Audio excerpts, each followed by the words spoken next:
Good morning student. आज हम Hindi grammar में चैप्टर 9 पढ़ेंगे प्रत्यय। जो प्रत्यय होते हैं वो क्या होते हैं, हमने इससे पहले चैप्टर पढ़ा था उपसर्ग।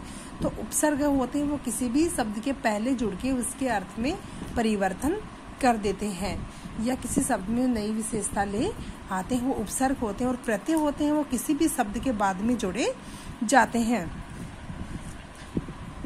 प्रत्यय वे शब्द जिनका अलग से कोई अर्थ नहीं होता, परंतु किसी अन्य शब्द के पीछे जोड़ दिए जाने पर वे उसके अर्थ में परिवर्तन कर देते हैं। यानी प्रत्यय वो शब्द होते हैं, जो कोई भी शब्द होता है वो होते हैं।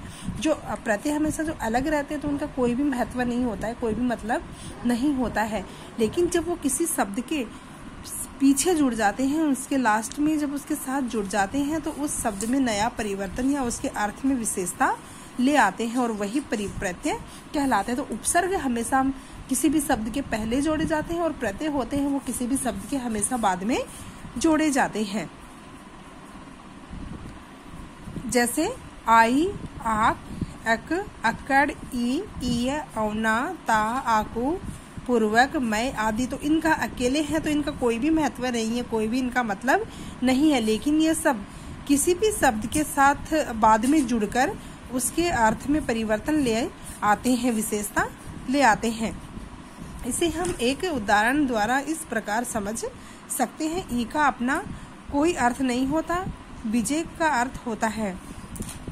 यानी कि जो ई है उसका कोई भी अर्थ नहीं होता, लेकिन विजय होता है उसका अर्थ होता है जीत।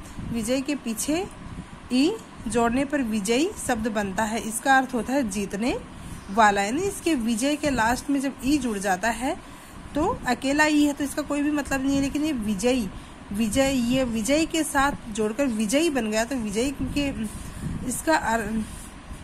इसके अंदर नई विशेषता ले आया, यानी इसका मतलब होता है कि जीतने वाला।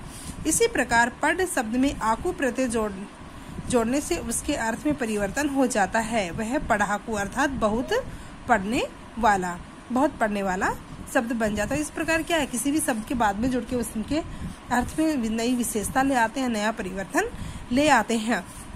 अब यहाँ पे कुछ उदाहरण, कुछ प्रत्यय और कुछ उदाहरण यहाँ पे दे रखे हैं, वो हम देखेंगे। शब्द दे रखा है पाठ, तो पाठ में अक प्रत्यय जुड़ गया तो ये बन गया पाठक। नेक्स्ट है चाल मूल शब्द है और इसके लास्ट में इसमें प्रत्यय जुड़ गया अक तो ये बन गया चालक। भूल अक्कड़ के साथ बन गया भूलक्कड़। कूद अक्कड़ के साथ बन गया कुदक्कड़। पढ़ आई पढ़ाई। लिख आई लिखाई। तैर आक तैराक। लड़ यहाँ पे लड़ है, यहाँ पे आकू तो ये बन गया लड़ाकू। यहाँ पे समाज एक सामाजिक। लोक एक लौकिक। हंस ई हंसी। तो इस प्रकार क्या है, यह है शब्द और इन शब्दों में प्रत्यय जुड़कर इनके अर्थ में परिवर्तन ले आए हैं। इनका मतलब अलग से, यानी कि अर्थ में इन शब्दों में जब ये शब्दों के साथ ये प्रत्यय जुड़ गए तो इन शब्दों में क्या परिवर्तन ले आए हैं, विशेषता ले आए हैं। तो यही प्रत्यय होते हैं।